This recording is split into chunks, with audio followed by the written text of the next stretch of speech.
Uish, tak boleh jadi ni, tak boleh tunggu dalam kereta. Panas. I know they wanna come. Panasnya. Aduh, panasnya. Dalam lagi panas. Cepat-cepat dah sakit.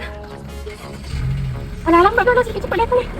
Uish, tak boleh jadi ni, tak boleh tunggu dalam kereta. Panas. Aku kan pakai Honda City JN tu. Kau boleh start kereta guna kunci dari jauh. Alah, bodoh lah. Dah waktu rehat. Alamak, panasnya. Tak apalah, saya kan boleh start kereta dari office. Korang tahu tak macam mana saya hidupkan Honda City JN tu ni? Guna kunci dekat atas tapi kereta dekat bawah.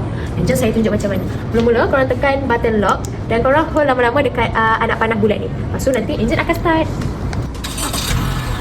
Meanwhile, 5 minutes later.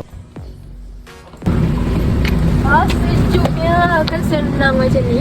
Lupa nak bagi tahu. Dia bukan start engine je tau. Aircon semua dia dah buka sekali. So tunggu apa lagi korang? Jom apply JN tu dengan 15 motor.